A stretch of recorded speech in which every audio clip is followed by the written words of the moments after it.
Milícias iraquianas estão agora patrulhando as ruas de Teherã e o próprio povo do Irã está aterrorizado. E no Golfo Pérsico, o Irã acabou de tirar a poeira de um superpetroleiro aposentado, porque a ilha de Karg está começando a ficar lotada. O Irã ficou sem armas, ficou sem aliados e, agora, pode estar ficando sem espaço para o seu próprio petróleo. Bem-vindos de volta. É exatamente assim que se parece um regime em lento colapso. Vamos direto ao assunto. A Iran International acaba de receber um vídeo de um jornalista cidadão de dentro de Teherã.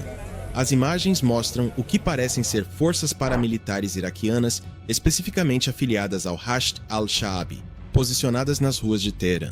Os combatentes estão carregando bandeiras iraquianas. Eles não estão em uma base militar. Eles estão nas ruas da cidade. Esta não é a primeira vez que o Hashd al-Shaabi é visto dentro do Irã durante este conflito. Relatórios anteriores disseram que eles estavam presentes em cidades perto da fronteira iraquiana, como Abadan, Khorramshahr e Ahvaz. Mas Teherã é muito diferente. É a capital, localizada a cerca de 700 quilômetros de distância dessa fronteira.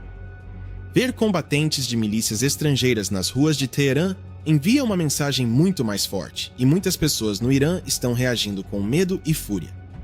O Sheikh Abdullah al-Jugaifi, membro do Comitê de Segurança e Defesa do Iraque, confirmou que forças do Hashd al-Shaabi, nos últimos dias, transferiram ajuda financeira e não financeira para o Irã, com bandeiras do Hashd al-Shaabi hasteadas. Ele não negou a presença da milícia. Há também uma questão legal aqui. Um grupo jurídico iraniano chamado Dadban emitiu um alerta formal de que o desdobramento de forças do Hashd al-Shaabi dentro do Irã não tem base legal. A própria Constituição do Irã, em seu artigo 146, diz explicitamente que forças militares estrangeiras não têm permissão para operar dentro do país. O Dadban também alertou que usar forças estrangeiras para reprimir protestos domésticos, que é exatamente para o que muitos iranianos temem que isso seja uma preparação, equivaleria a uma escalada nas violações dos direitos fundamentais dos cidadãos, incluindo o direito de reunião. Deixem-me explicar quem são os membros do Hashd al-Shaabi. Hashd al-Shaabi significa Forças de Mobilização Popular em árabe. Eles foram formados em 2014, quando um alto clérigo xiita emitiu um chamado religioso às armas em resposta à ascensão do ISIS, no norte do Iraque. Centenas de milhares de iraquianos se voluntariaram. Muitas das facções mais poderosas dentro do Hashd al-Shaabi estão diretamente ligadas ao, e em muitos casos foram criadas pelo, IRGC. O Irã despejou dinheiro, treinamento, armas e conselheiros nesses grupos durante anos. Estas não são apenas milícias aliadas. Algumas são tão intimamente ligadas ao Irã que seguem funcionalmente as cadeias de comando do IRGC.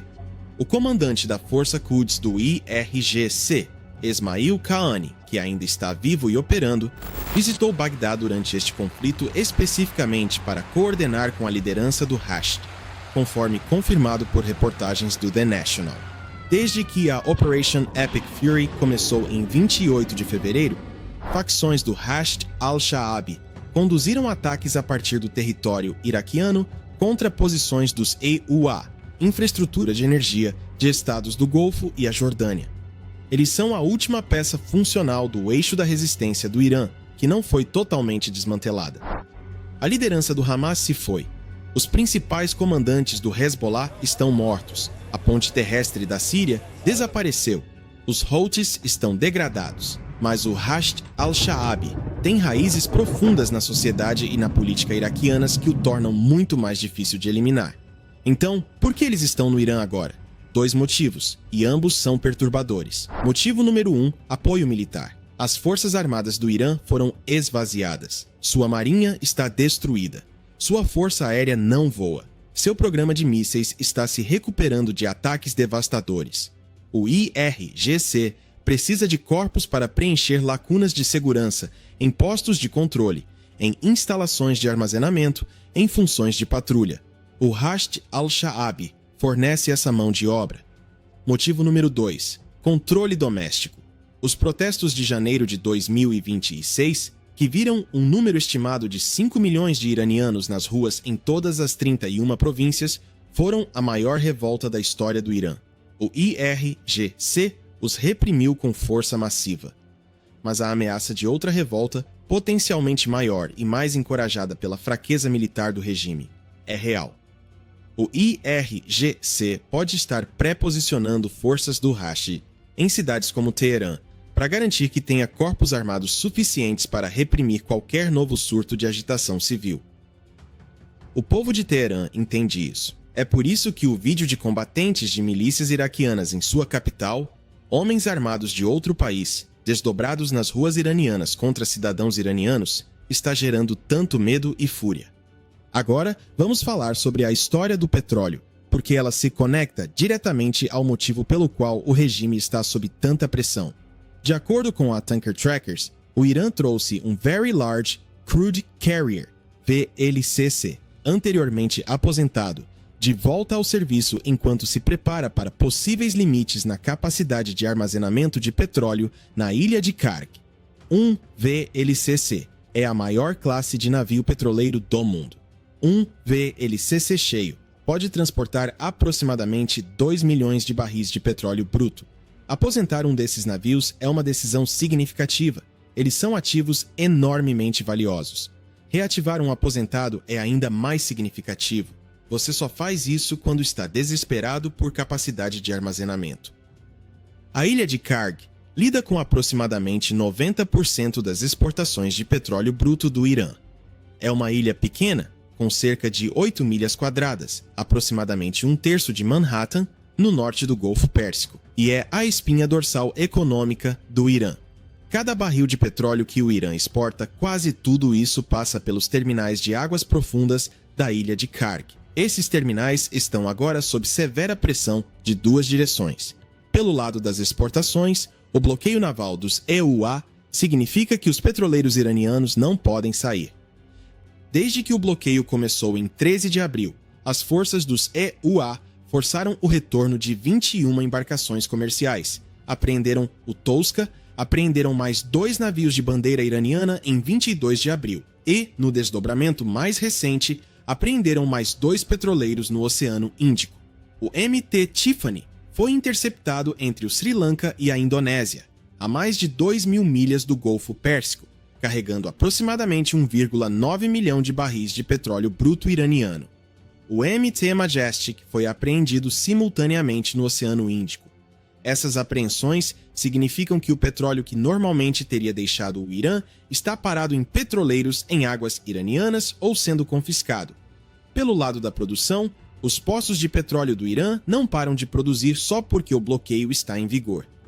O petróleo continua jorrando, continua indo para a ilha Kos-Tishis, ilha de Karg, e se os petroleiros não podem sair, os tanques de armazenamento ficam cheios.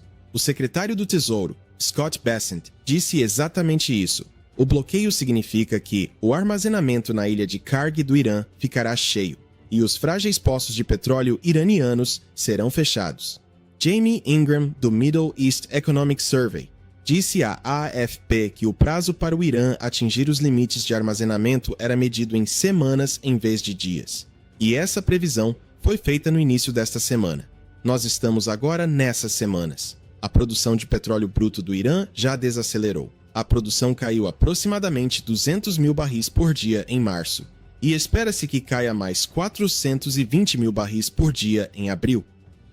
O motivo são as interrupções nas exportações e as restrições de refino decorrentes do conflito em andamento. O VLCC aposentado sendo reativado é a tentativa do Irã de criar armazenamento flutuante adicional, usando o superpetroleiro como um armazém na água, guardando petróleo que não tem para onde ir. Isso ganha tempo. Mas não resolve o problema. Toda a economia de guerra do Irã funciona com a receita do petróleo. Antes do início da Operation Epic Fury, o Irã exportava cerca de 2 milhões de barris de petróleo bruto por dia, principalmente para a China através da Frota Fantasma. Aqui está o que o bloqueio fez com essa receita. 1. Interdições da Frota Fantasma. O MT Tiffany estava carregando 1,9 milhão de barris de petróleo iraniano quando foi apreendido. O M/T Majestic carregava uma quantia semelhante. Cada apreensão remove cerca de 190 milhões de dólares em produtos da receita iraniana. Os EUA apreenderam embarcações carregando um total combinado que representa bilhões em receitas perdidas de petróleo iraniano. 2. Restrições de armazenamento. Se o armazenamento da ilha de Karg atingir a capacidade máxima, o Irã terá que fechar poços de petróleo, literalmente parar de bombear.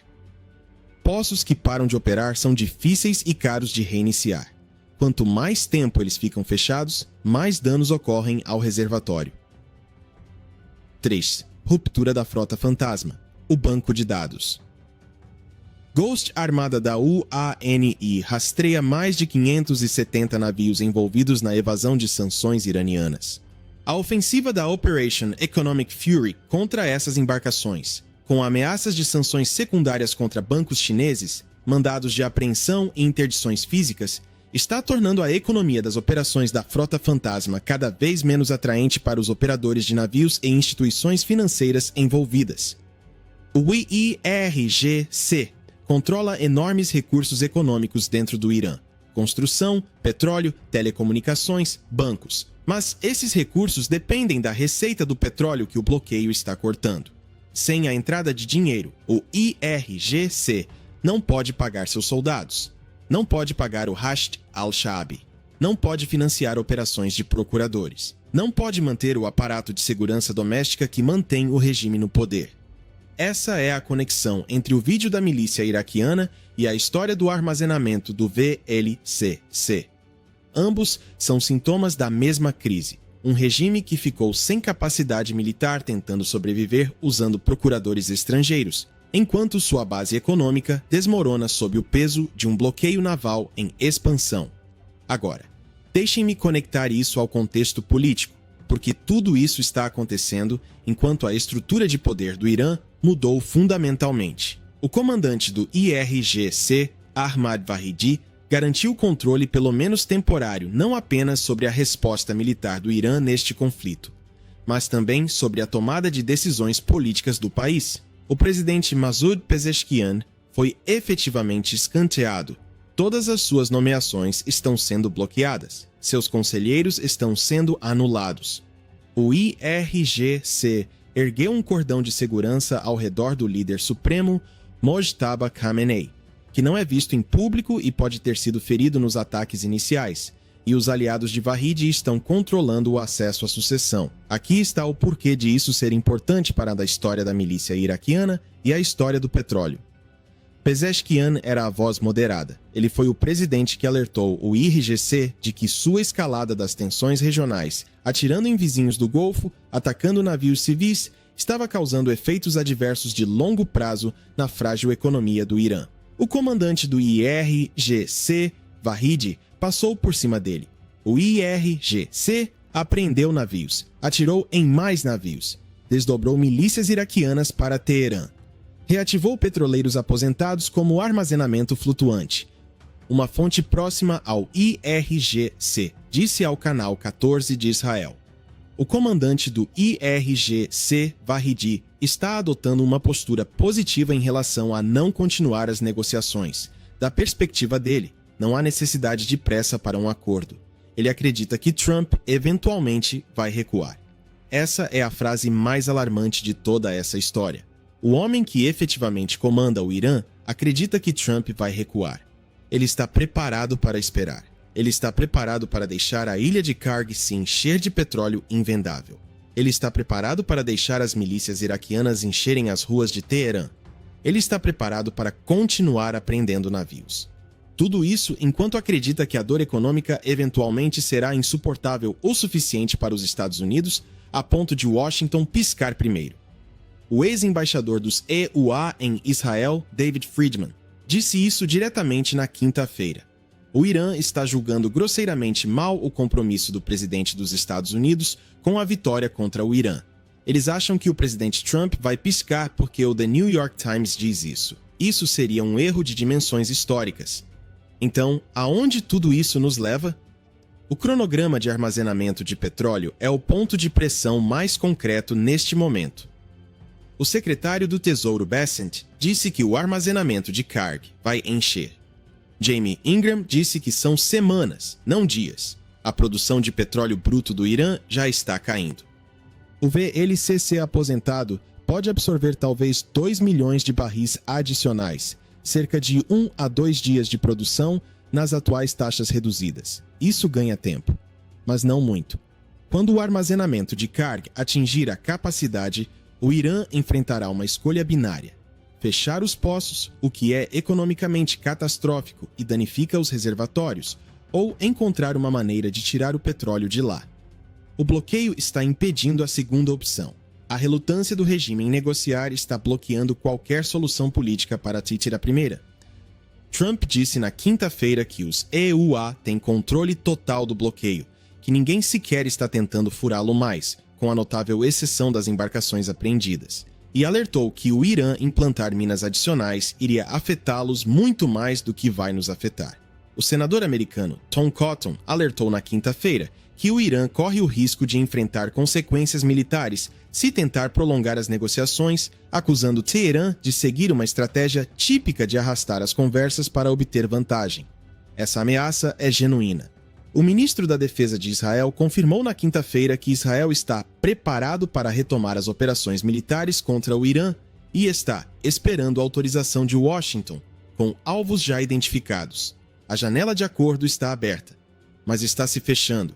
O petróleo está se acumulando na ilha de Karg. As milícias iraquianas estão nas ruas de Teherã. Vahid acredita que Trump vai piscar. E cada dia que passa sem um acordo é mais um dia perto de um acordo em termos terríveis ou da retomada da guerra com Israel, totalmente autorizado e pronto para agir. Se isso te deu uma dimensão da história que as manchetes estão ignorando, clique no botão de curtir. Inscreva-se se você ainda não for inscrito. Deixe sua opinião nos comentários. Você acha que o Irã consegue resistir tempo suficiente para que Trump pisque primeiro? Ou a capacidade de armazenamento da ilha de Karg forçará a decisão antes? Eu quero a sua análise. Até a próxima. Fiquem atentos, fiquem informados. Vejo vocês no próximo vídeo.